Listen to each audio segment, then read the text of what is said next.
आप सभी को मेरा नमस्कार। पर्यावरण से जुड़े हुए लगातार विषयों पर मैं आपके साथ बना हूं। आज इसी कड़ी में एनवायरनमेंट के एक और महत्वपूर्ण टॉपिक एसिड रेन और इसके अतिरिक्त आर्टिफिशियल रेन पर आज मैं आपके साथ संवाद कर रहा हूं। तो सबसे पहले हम एसिड रेन को समझते हैं और एसिड रेन का क्या नुकसान हमारे दैनिक जीवन पर पड़ता है उसे भी हम समझने का प्रयास करेंगे। तो इसमें सबसे पहले हम देखते हैं एसिड रेन को। एसिड रेन दो चीजों से मिलकर बना है, जिसमें पहला हम एसिड देख रहे हैं और दूसरा हम यहाँ पर वर्षा या रेन को देख रहे हैं। तो एसिड डिपेंड करता है पीएच वैल्यू पर। पीएच वैल्यू 7 उदासीन अवस्था मानी जाती है और इससे अगर हम ऊपर की बात करें, पीएच वैल्यू 7 से अगर हम ऊपर की बात करें तो इसे कहते हैं क्षार, और अगर 7 से नीचे अगर कोई चीज होती है तो उसे कहते हैं हम एसिड या अम्ल कहते हैं। 7 वाली जो स्थिति होती है वो उदासीन वाली अवस्था होती है। इससे ऊपर की अगर हम बात करें तो वो क्षार कहलाता है, और उससे नीचे की अगर हम बात करें तो अम्ल या फिर एसिड कहलाता है। तो 7 के अगर हम सिचुएशन देखें तो एक आदर्श स्थिति मानी जाती है। इसमें शुद्ध जल की अवस्था पीएच वैल्यू 7 मानी जाती है।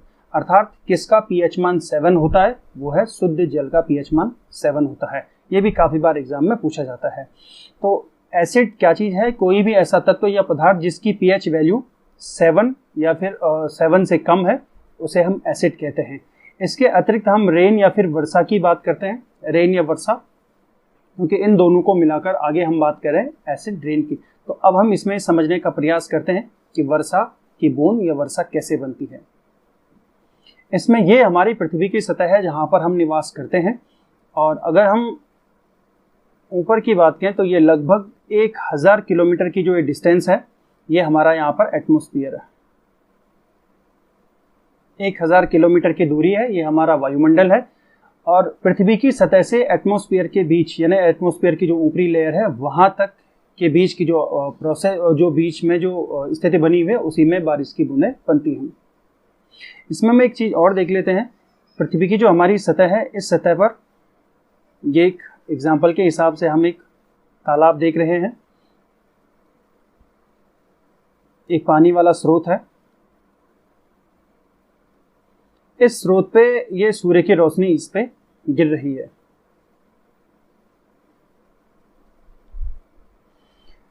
जैसे कि हमें पता है कि सूर्य की जो रोशनी है उसमें गर्मी है, और इस गर्मी के कारण ये जो पानी है जो लिक्विड फॉर्म में है, ये गैसीय फॉर्म में कन्वर्ट हो जाता है। टेम्परेचर ज़्यादा होने के कारण टेम्परेचर जैसे जैसे अधिक होता जाएगा वैसे ये लिक्विड फॉर्म से चेंज होता जाएगा, और अब ये कन्वर्ट हो चुका है गैसीय फॉर्म में। जब ये पानी गैसीय फॉर्म में कन्वर्ट होता है तो इसे हम कहते हैं वाटर वेपर, या हम इसे हिंदी में जलवाष्प कहते हैं। तो ये जो जलवाष्प है इसमें किस चीज़ की मात्रा है? एक तो हम बात करेंगे पानी की इसमें मात्रा है, और दूसरा बात करेंगे इसमें कौन सी चीज़ शामिल है, इसमें गैसीय पदार्थ शामिल है। गैस के मॉलिक्यूल प्लस जल के मॉलिक्यूल मिलाकर बनाते हैं वाटर वेपर या जलवाष्प का निर्माण करते हैं, और ये जलवाष्प पृथ्वी की सतह से ऊपर उठने का प्रयास कर रही है। एक चीज हमें पता है कि लगभग 165 मीटर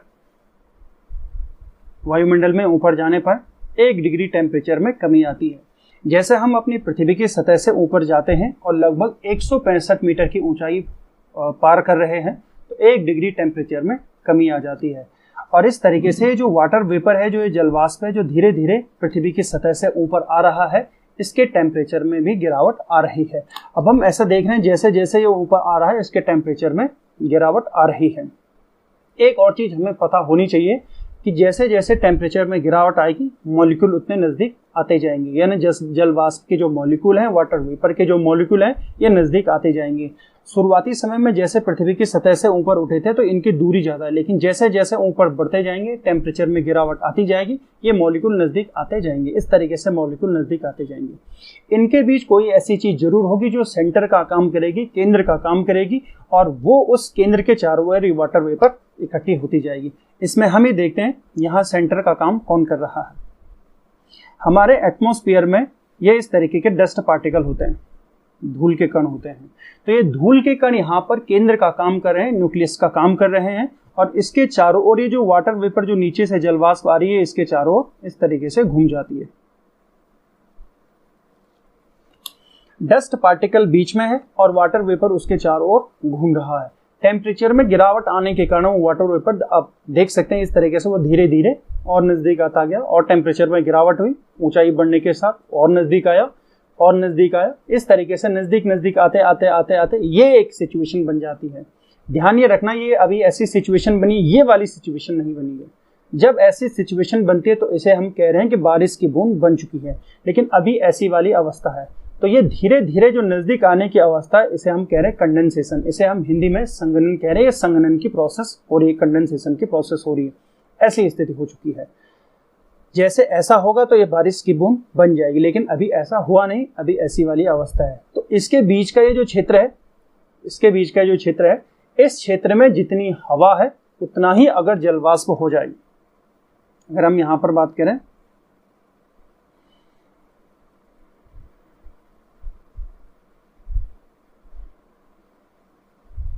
हम बात करते हैं ह्यूमिडिटी की, जिसे हम हिंदी में आर्द्रता कहते हैं। आर्द्रता, ह्यूमिडिटी, बारिश की बूंद बनने के लिए 100% ह्यूमिडिटी का होना आवश्यक है। यहाँ ह्यूमिडिटी का तात्पर्य क्या है कि जितनी हमारे पास गैस है उतना ही जलवाष्प, उतना ही पानी होना चाहिए। यानी जितनी यहाँ इस क्षेत्र में गैस की मात्रा है उतना ही यहाँ पर पानी होना चाहिए। जितनी गैस है उतना ही अगर पानी हो जाए तो हम ये कहेंगे जो ह्यूमिडिटी है यहाँ पर, ये ह्यूमिडिटी 100% हो चुकी है। तो ह्यूमिडिटी 100% होने की अवस्था क्या है? ऐसी वाली ये अवस्था ह्यूमिडिटी 100% की है। जितना यहाँ पर गैस है उतना ही यहाँ पर पानी है, तो ह्यूमिडिटी 100% हो चुकी है। बारिश की बूंद बनने के लिए प्राइमरी जो सिचुएशन है उसमें ह्यूमिडिटी का 100% होना अति आवश्यक है। यानी अगर हम बात करेंगे ह्यूमिडिटी 100% होना कंपलसरी है। दूसरी इंपॉर्टेंट चीज, जब ऐसी ये नजदीक आती गई थी ये चीजें, ये किसके कारण हुई थी? टेम्परेचर में गिरावट आने के कारण। ये टेम्परेचर में गिरावट क्यों आई? क्योंकि हम ऊंचाई बढ़ते जा रहे हैं। ऊंचाई बढ़ने के कारण टेम्परेचर में गिरावट आ रही है, और टेम्परेचर में गिरावट आने के कारण ये मॉलिक्यूल, वाटर वेपर के मॉलिक्यूल नजदीक आते जा रहे हैं। ह्यूमिडिटी 100% हो चुकी है। लेकिन जब ह्यूमिडिटी 100% होती है उसके बाद इस अवस्था होने के लिए टेम्परेचर का कम होना जरूरी है। अब इसके बाद जो ये ह्यूमिडिटी 100% की अवस्था बनी है, अगर इसके बाद टेम्परेचर में थोड़ा सा भी गिरावट आ जाए तो इस तरीके से फिर हम ये देखते हैं, यहां पर ये पानी की बूंदें, ये जितना भी ये वाटर वेपर है ये पानी की बूंद बन जाती है। तो अब हम यहाँ पर ये बात करें, यहाँ पर ह्यूमिडिटी 100% हो गई है, टेम्परेचर में गिरावट आ चुकी है। अगर हम यहाँ बात करेंगे ह्यूमिडिटी 100% के बाद टेम्परेचर में थोड़ा सा भी गिरावट आ जाए, ज़्यादा हमें मतलब नहीं, यहाँ पर थोड़ा सा भी गिरावट आ जाए, तो ऐसी स्थिति में ये बारिश की बूंद यहाँ पर बन चुकी है। अब ये बारिश की बूंदें एटमॉस्फेयर में इस तरीके से लटकी हुई है, अभी गिर नहीं रही। गिरने की अवस्था ये नीचे हो जाएगी, ये अभी एटमॉस्फेयर में लटकी हुई है। तो नीचे गिरने के लिए, यानी पृथ्वी की जो सतह है इस पे, पृथ्वी में ग्रेविटी है, ग्रेविटी इसे अपनी ओर खींचने का प्रयास करेगी, लेकिन ये बहुत हल्की है, ये नीचे अभी गिर नहीं रही है। अब इसमें होता क्या है, एक बारिश की बूंद ये है, दूसरी बारिश की बूंद है, तीसरी बारिश की बूंद है जो एटमॉस्फेयर में लटकी है, ये अब धीरे धीरे आपस में इकट्ठी होनी स्टार्ट हो जाती है। जब ये धीरे धीरे आपस में 1 बूंद, 2 बूंद, 3 बूंद, जब सारी आपस में इकट्ठी होगी तो इनका भार बढ़ेगा। इनका भार बढ़ने के कारण ग्रेविटी यानी पृथ्वी का जो गुरुत्वाकर्षण है ये इसे अपनी ओर आकर्षित करेगी, और इस तरीके से बारिश की बूंदें जमीन में गिर जाएगी।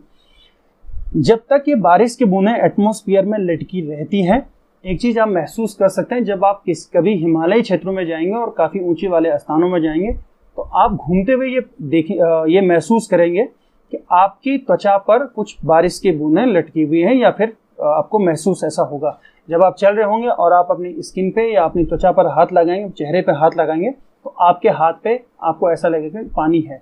तो ये पानी कैसे है? क्योंकि एटमॉस्फेयर में बारिश की बूंदें लटकी रहती हैं और इस बीच यहाँ से हम गुजरते हैं तो वो हमारे बदन पे चिपक जाती है, टच करती है। तो इस तरीके से वो लटकी हुई बूंदें हमारे चेहरे पर आ जाती हैं, हम हाथ लगाते हैं और हमारे हाथ में पानी की बूंदें आ जाती हैं। लेकिन अगर उन्हीं पानी की बूंदों का जो लटकी हुई है, अगर इनका भार बढ़ जाए तो भार बढ़ने के कारण ये ड्रॉप हो जाती है, गिर जाती है और फिर वर्षा हो जाती है। तो हमने अभी इस टॉपिक में क्या समझा? ह्यूमिडिटी 100% कंपलसरी है, बारिश की बूंद कैसे बनती है। तो इसमें हमने ह्यूमिडिटी को देखा, 100% होना, बारिश की बूंद कैसे बनती है। अब हम आगे ये समझते हैं कि जो बारिश की बूंद है और प्लस जो हमने एसिड अभी बात की थी, ये दोनों आपस में मिलते हैं और एसिड रेन बनाते हैं। ये हमारी पृथ्वी की सतह है, जिस सतह पे हमारे ये घर बने हुए हैं। और साथ ही हमारे यहाँ पे ये कारखाने भी हैं। इन कारखानों से हम ये देखते हैं कि कुछ गैसें निकल रही हैं। साथ ही साथ पृथ्वी की जो हमारी सतह है, इस सतह के अंदर से भी कुछ गैसें निकल रही हैं। और ये गैसें किस रूप में किस चीज़ से निकल रही है? अर्थक्वेक से निकल रही है। दूसरा वोल्केनो पृथ्वी की सतह के अंदर से बाहर की ओर आ रहा है, तो उसके कारण भी ये गैसें बाहर निकल रही हैं। इन दोनों में अगर हम बात करें किन गैसों की प्रधानता अधिक है, CO2 और हम बात कर रहे हैं NO2 जैसी गैसों की। ये दोनों जो गैसें हैं, ये दोनों गैसें पृथ्वी के अंदर से या फिर कारखानों से लगातार बाहर निकल रही है। दूसरा, हमारे एटमॉस्फेयर में 1000 किलोमीटर जो हमारा ऊपर एटमॉस्फेयर है, उससे नीचे ही हम देख रहे हैं, और जिसे हम ट्रोपोस्फीयर कह रहे हैं, क्षोभ मंडल कह रहे हैं। इस क्षोभ मंडल में बारिश की बूंद बन चुकी है, और ये जो बारिश की बूंद जो ऊपर बनी है, अभी जो नीचे गिर रही है, ये बारिश की बूंद इस SO2 और NO2 के साथ मिल जाती है। तो जब ये बारिश की बूंद इसके साथ मिल जाती है, और मिलती कैसे है? क्योंकि ये बारिश की एक बूंद है और बारिश की ये दूसरी बूंद है, इनके बीच जो गैप है, इस गैप में भर जाता है SO2 और NO2 भर जाता है, ये भरेगा। इसके कारण इस पानी का धीरे धीरे इसका जो pH मान है, ये इसका pH मान गिरना स्टार्ट हुआ। और जब इसका pH मान 5.5 या इससे नीचे हो जाए, तो तब हम इस वर्षा को कहते हैं एसिड रेन। तो एसिड रेन क्या होती है? ऐसी वर्षा जिसका pH मान 5.5 से कम होता है, उस वर्षा को एसिड रेन कहा जाता है। ये एसिड रेन किसके कारण हो रहा है? SO2 और NO2 जैसी गैसें हैं, ये पानी के साथ जब मिल जाती हैं, पानी का जो pH मान है, जो पहले अच्छा था, उस pH मान को उन्होंने गिरा दिया है, 5.5 या इससे नीचे हो गई है, तो तब हम इसे कहते हैं एसिड रेन। अभी एसिड रेन नीचे आ रही है और पृथ्वी की सतह पर ये गिरेगी, और गिरने के कारण क्या होगा? इसमें इंपॉर्टेंट चीज़ ये है कि काफ़ी बार हम ये सुनते हैं कि हमारे जो डॉक्टर हमें सलाह करते हैं कि जब पहली बारिश होती है तो इस बारिश में हमें भीगना नहीं चाहिए।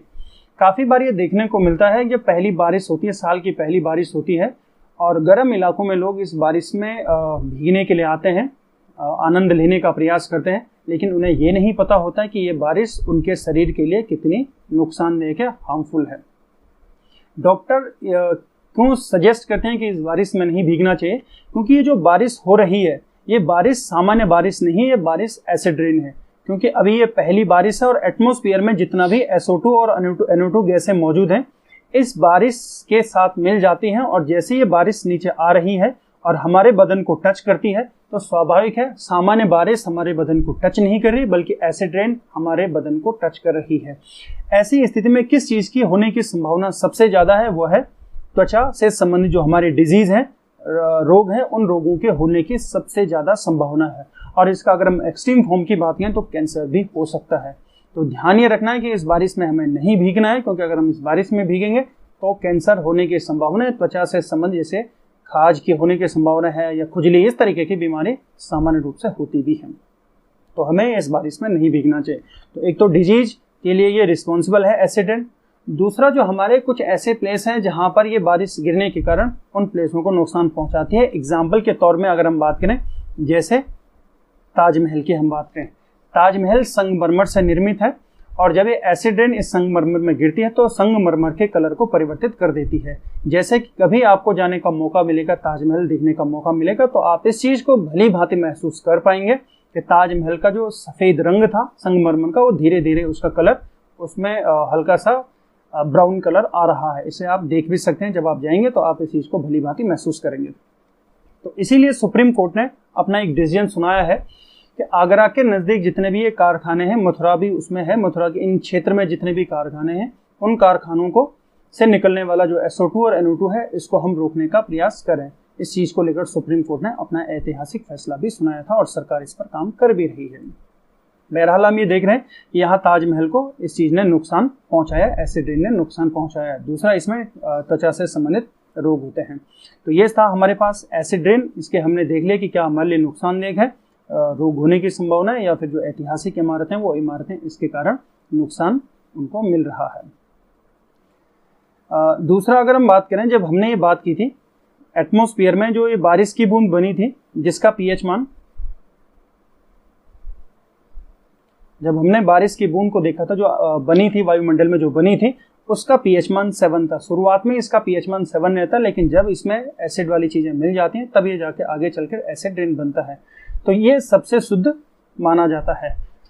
सबसे शुद्ध जल अगर कोई है तो वो बारिश का पानी है, लेकिन बारिश का कौन सा पानी है? जो यहाँ पर कंडेंसेशन की प्रोसेस के बाद बना है, वो पानी सबसे शुद्ध है। ये हमें ध्यान रखना है, क्योंकि एग्जाम्पल ऑप्शन में आपके पास आ सकता है सबसे शुद्ध जल कौन सा? बारिश का पानी, घड़े का पानी, घर में आरओ का पानी, या कुछ आपके पास और भी ऑप्शन हो सकता है।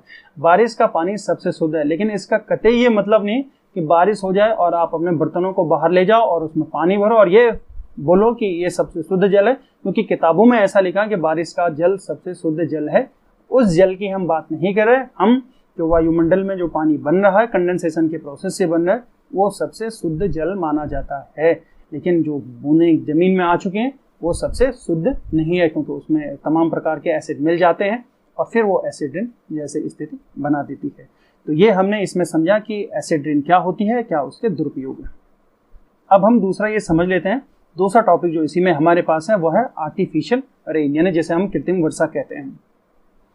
फिर इसमें हम ये देख लेते हैं, ये हमारी 1000 किलोमीटर की हमारी ये वायु सीमा है और ये हमारी पृथ्वी की सतह है, जहां पर हमारे ये घर बने होते हैं। इसी में हम एक चीज अभी हमने पढ़ी थी, ये बारिश की बूंद बनती है जब पृथ्वी की सतह से जलवाष्प ऊपर जा रहा है, और जलवाष्प धीरे धीरे ऊपर जाने पे टेम्परेचर में गिरावट आ रही है, क्योंकि 165 मीटर ऊपर जाने पर 1 डिग्री टेम्परेचर में कमी आ रही है, और इस कमी आने के कारण धीरे धीरे जलवाष्प नजदीक आता जाएगा। कंडेंसेशन की प्रोसेस हो रही है और फाइनली ये बारिश की बूंद बन चुकी है। तो ये है सामान्य वाली अवस्था। लेकिन आर्टिफिशियल रेन क्या चीज होती है? जैसे जलवाष्प ऊपर आता है तो ये जो प्रोसेस है, कंडेंसेशन की जो प्रोसेस है, फाइनली बारिश की बूंद बनने की जो ये प्रक्रिया है, इस प्रक्रिया के स्पीड को तेज करना, तो ये तेज किसके द्वारा की जाती है? ये तेज की जाती है, जैसे हम यहाँ पर इस्तेमाल करते हैं, अगर हमने यहाँ पे सिल्वर आयोडाइड का इस्तेमाल किया, या फिर हम इस्तेमाल करते हैं सॉलिड CO2 का। CO2 एक गैसीय अवस्था है, ये गैस है, लेकिन जब इसका टेम्परेचर गिर जाता है तो ये बन जाता है सॉलिड CO2। तो ये सॉलिड CO2 प्लस अगर हम सिल्वर आयोडाइड की बात करें, इन दोनों का अगर हम इस्तेमाल करें तो इस्तेमाल करने के कारण ये जो प्रोसेस है कंडेंसेशन की प्रोसेस, ये स्पीड तेज हो जाती है और फाइनली यहाँ पे बारिश की बूंद बन जाती है और बारिश की बूंद नीचे गिर जाती है। अब हमें ये देखना है कि जो कंडेंसेशन की प्रोसेस हो रही है उसके लिए जलवाष्प का होना आवश्यक है, अर्थात आर्टिफिशियल रेन के लिए जरूरी है वायुमंडल में जलवाष्प का होना। लेकिन जिन स्थानों पर अगर जलवाष्प नहीं है उन स्थानों पर आर्टिफिशियल रेन नहीं हो सकती है। सिल्वर आयोडाइड और सॉलिड CO2 में बारिश नहीं है, वर्षा नहीं है, पानी नहीं, बल्कि ये बारिश बनने की जो प्रक्रिया है उस प्रक्रिया को ये फास्ट करते हैं। काफी बार कुछ लोग कहते हैं कि सिल्वर आयोडाइड के कारण वर्षा होती है, कि कारण वर्षा है, उसमें वर्षा नहीं है वो, बल्कि उसकी प्रोसेस को तेज कर लेता है। दूसरा हमें देखना है कि जिन स्थानों, इसका काफ़ी हद तक हम इस्तेमाल करते हैं, जिन स्थानों पर बारिश मान लो कम हो रही है या प्रोसेस धीमी हो रही है, वहाँ पर हम प्रोसेस को तेज करके इजीली हम बारिश पैदा कर सकते हैं या बारिश वहाँ पर करवा सकते हैं, ताकि हम एग्रीकल्चर प्रोडक्शन को आगे बढ़ा सकते हैं। या फिर जिन स्थानों पर मान लो हमें कुछ टाइम बाद पानी की आवश्यकता नहीं है और इस समय जो बारिश होने की स्थिति बन रही है, और हो सकता है, मान एग्जाम्पल के तौर में अगर मैं बात करूँ, जून हमें बारिश, जुलाई के टाइम हमें बारिश नहीं चाहिए, और बारिश हमारे यहाँ एटमॉस्फेयर सिचुएशन बन रही है कि जुलाई में हमारे यहाँ बारिश होंगी, लेकिन हमें जुलाई में बारिश नहीं चाहिए, तो हम उस बारिश जो जुलाई में होने वाले उसे हम पहले कर सकते हैं। जैसे हमने सिल्वर आयोडाइड का इस्तेमाल किया, सॉलिड CO2 का इस्तेमाल किया, हम उस बारिश को जुलाई में न कराकर बल्कि जून में करा सकते हैं, ताकि जुलाई में जब हमें बारिश की आवश्यकता नहीं है तो उससे पहले हमने बारिश करवा दिया, ताकि उस समय बारिश न हो। या फिर काफ़ी देखने को मिलता है, कुछ ऐसे स्थान होते हैं जहाँ पर लोग सम्मेलन होते हैं या कुछ फंक्शन होते हैं, वहाँ पर बारिश होने की संभावना है, तो वहाँ पर पहले ही बारिश करा देते हैं। इस प्रकार के आर्टिफिशियल इंस्ट्रूमेंट का यूज करके वहाँ पर पहले बारिश करा देते हैं, ताकि उन फंक्शनों को सही तरीके से कंडक्ट कराया जाए। तो ये था हमारे पास आर्टिफिशियल रेन, जिसमें हमने सिल्वर आयोडाइड को समझने का यूज देखा और सॉलिड CO2 का यूज देखा। इसमें कंपलसरी एक चीज़ है कि ये आर्टिफिशियल रेन केवल उन्हीं स्थानों पर हो सकती है जहाँ पर जल वाष्प की मात्रा हो। एक और इम्पॉर्टेंट चीज़, जब वर्ष 2013 में आपदा आई थी तो ये हमारा हिमालय क्षेत्र है और हिमालय के इस पार तिब्बत है और इस साइड हमारा इंडिया है। तो 2013 उत्तराखंड आपदा में कुछ ऐसी रिपोर्टें आई थी कि इस वाले क्षेत्र में चीन के द्वारा सिल्वर आयोडाइड का इस्तेमाल किया गया था और सिल्वर आयोडाइड के इस्तेमाल करने के कारण इस क्षेत्र में बहुत तेजी से ये प्रोसेस हुई। देखिए, हिमालय क्षेत्र में प्रोसेस कंडेंसेशन रेगुलर हो रहा है, लेकिन बस उन्होंने उसकी प्रोसेस को तेज कर दिया। प्रोसेस तेज होने के कारण जो यहाँ पर बारिश की बूंदें थी, वो बारिश की बूंदें बहुत तेजी से बनी और तेजी से बनने के कारण इस क्षेत्र में ये बारिश की बूंदें आपस में टकराई, प्लस माइनस चार्ज हो गया। इसके कारण बादल फटने जैसी अवस्था आई और ये लाइटिंग नीचे गिरी, साथ में बहुत तेजी से पानी गिरा और पानी गिरने के कारण इस क्षेत्र में बाढ़ जैसी अवस्था बनी। तो ये कहते हैं कि ऐसी कुछ रिपोर्ट आई थी, कंफर्म नहीं है लेकिन कुछ रिपोर्टें ऐसी आई थी। तो ये टॉपिक था हमारे पास आर्टिफिशियल रेन को लेकर। अब हम आगे आज हम फिलहाल इतना ही करेंगे और आगे पर्यावरण से जुड़े हुए एक और टॉपिक पर अगले किसी दिन हम चर्चा करेंगे। आज के लिए बस इतना ही। उम्मीद करता हूँ कि ये टॉपिक आपको समझ आया होगा और अगर इस टॉपिक से जुड़ा हुआ अगर कोई चीज़ आपको समझ नहीं आए तो आप कमेंट्स में उसको लिख सकते हैं। बाकी अगर आपको ये टॉपिक पसंद आया तो आप इस चैनल को सब्सक्राइब कर सकते हैं। इस चैनल पर बने रहने के लिए आप सभी लोगों का बहुत बहुत धन्यवाद।